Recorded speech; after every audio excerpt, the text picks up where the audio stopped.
Hi, I'm Bob McCoskrie.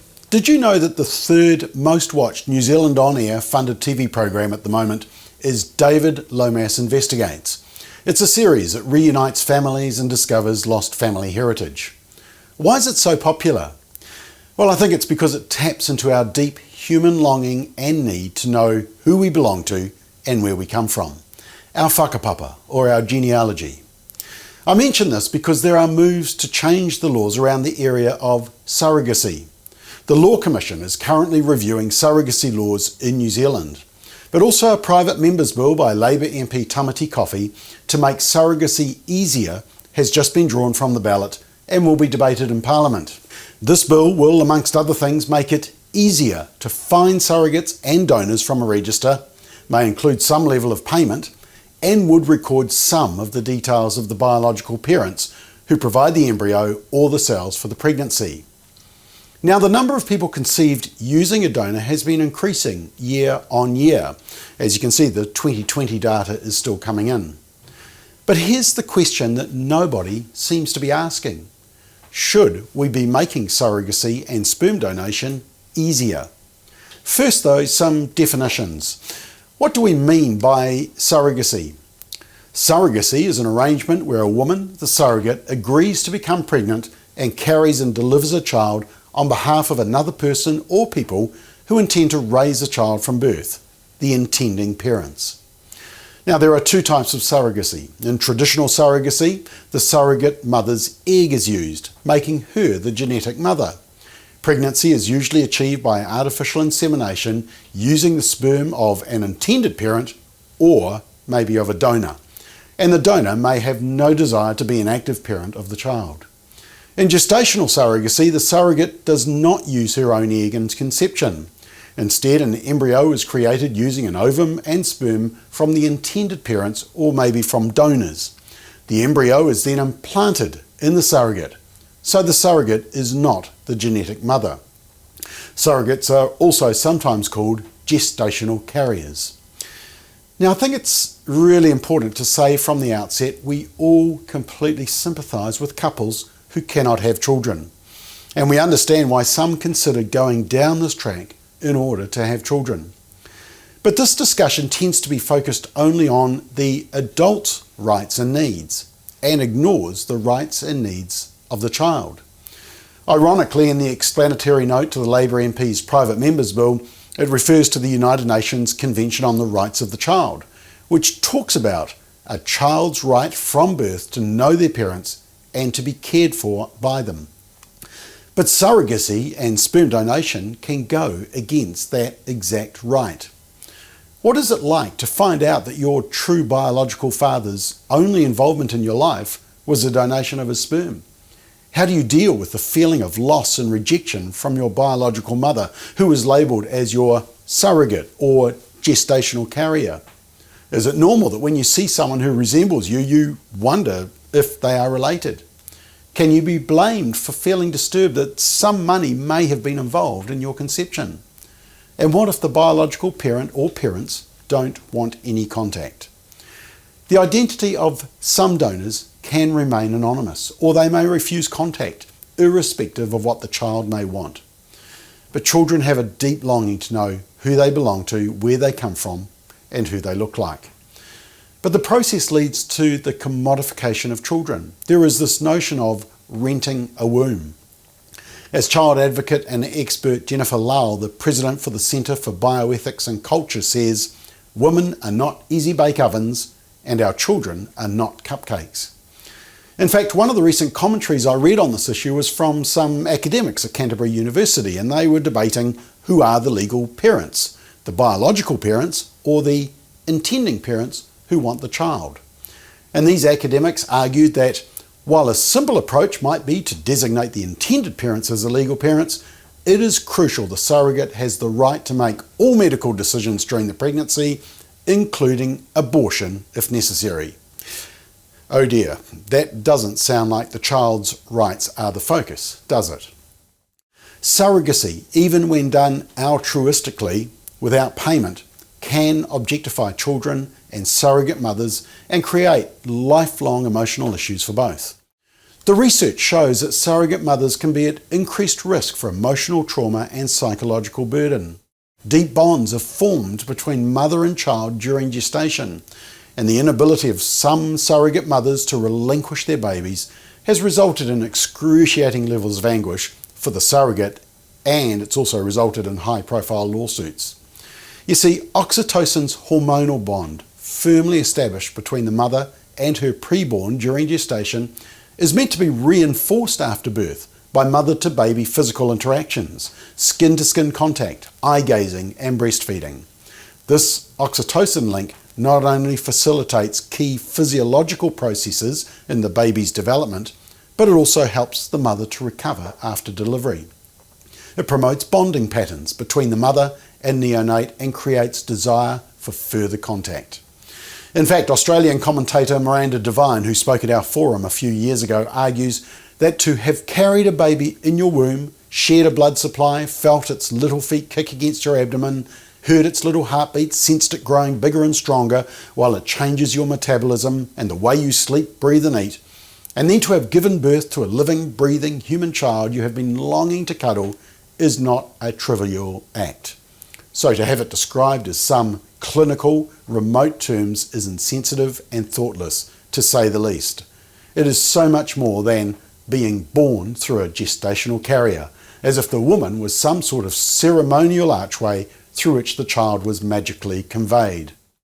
There's a powerful documentary called Breeders, a subclass of women, which contains very moving stories of 4 surrogate mothers revealing a more troubling side to what is becoming a big industry in many countries. And one of these surrogates is Angelia Robinson, who agreed to carry twins for her brother and his male partner. She now says, "I think all surrogacy should be banned. Everything is focused on the people that can't have children.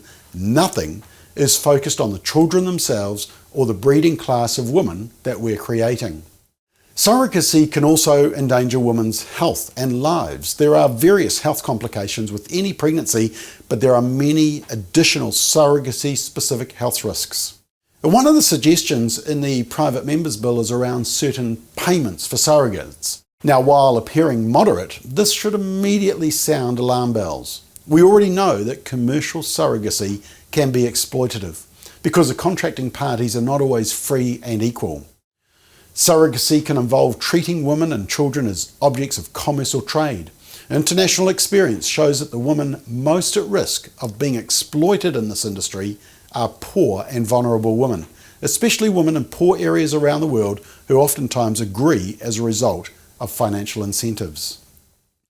Surrogacy and IVF also opens the door to sex selection and the prospective designing of children. In New Zealand, you can choose a donor based on the information around ethnicity, eye, colour, height, education and personality. And there's been some disturbing examples of this picking and choosing overseas. For example, a surrogate mother being ordered to abort a baby in the US after the surrogate learnt she was having triplets. Ironically, the surrogate mother said, "They are human beings, I bonded with these kids, this is just not right." The Melbourne couple who aborted twin boys conceived through IVF because they already had 3 sons and wanted a daughter instead. And what happens when it all goes wrong? Who is responsible for surrogate children born with severe disabilities? You may remember the 2015 Australian case of baby Gammy, born to a Thai surrogate mother but abandoned by his Australian parents after they discovered the twin boy had Down syndrome. They took the healthy twin sister. But it was later reported that the surrogate mother had fallen in love with the twins she was carrying and decided she was going to keep the boy. What happens when the surrogate mother has multiple births? Who's the parent then? It's very complicated, isn't it? A proposed law can try and tidy this all up, but we're dealing with biology, conception, gestation, and the biological rights of children. And that leads to the final point. The majority of children conceived via third-party reproduction want to know the essential parts of their own heritage. A number of donor-conceived children are starting to speak up, even here in New Zealand. A wealthy Australian sperm donor who has more than 24 children pleaded to keep his identity secret because he feared his offspring would want to contact him and establish relationships. How shocking. Fertility clinics in New Zealand limit the amount of children from a single sperm donor to 12. Yes, as many as 12. And despite the greatest intentions of the lawmakers, there's no mandate that a donor is to be involved or will want to be involved in the child's life.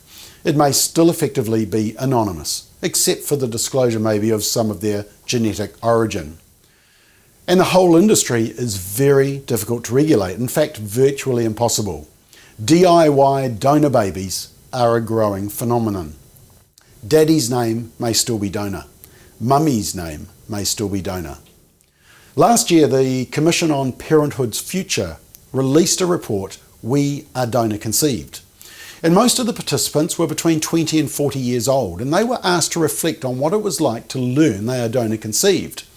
And the top 5 most frequently selected words were shocked, confused, curious, numb, and sad. But more upsetting was that 71% agreed with the statement, "The method of my conception sometimes causes me to feel distressed, angry, or sad." And 88% of respondents believe it is a basic human right to know the identity of both biological parents. And that's because they want to reach out to them. The 2013 documentary Anonymous Father's Day explores the stories of women and men who are the children of sperm donors. We should listen to their concerns. I want to find my biological father because he is an important part of my life. I wouldn't be here without him. I want to look in his face, or at least look at a picture of him, and I know that I'm going to see myself. I look in the mirror and I don't know who I look like. Until I was 20 years old, the only thing I knew about my biological father was that he was blonde with blue eyes and he had a college degree. My sister and I set out on a quest to see if we could find anything more about the man who made us and the 500 or 1,000 half-siblings that I have. I thought, wow, I'm one of the first produced by science and not sex. Should we be conceiving children in the first place who will be deliberately denied the ability to know and be known by their father? It's quite possible to be grateful for your life and question aspects of your conception. I want to know that story. I want my children to know where they came from. And if I don't find him, it won't be because I didn't look for him. In 2015, the European Parliament condemned surrogate motherhood. Under the paragraph on rights of women and girls, it states, condemns the practice of surrogacy which undermines the human dignity of the woman since her body and its reproductive functions are used as a commodity. Considers that the practice of gestational surrogacy, which involves reproductive exploitation and use of the human body for financial or other gain, in particular in the case of vulnerable women in developing countries, shall be prohibited and treated as a matter of urgency in human rights instruments. Many countries have banned surrogacy. Denmark, France, Germany, Ireland, Italy, Spain, Portugal, Bulgaria, Cambodia. Other countries such as Britain, Sweden, Norway and Switzerland have banned anonymous sperm and egg donation. But these laws are easy to get around. And in all of this discussion, and although largely ignored by the media when they talk about this issue, the rights of the child should remain paramount. Biology matters, especially to the child. This is not a sexuality issue, it's not even a marital status issue, although that would help, but this is a biological issue. Biology discriminates. Don't tell the Human Rights Commission that, but biology discriminates. It takes a mum and a dad to create a child, and children have a deep desire to know their mum and dad. We should take all the steps we can as a society to meet this fundamental need of every child. We would encourage you to take time to investigate this issue further. Go to our website surrogacylaws.nz. That's surrogacylaws.nz. Let's speak up for the rights of children.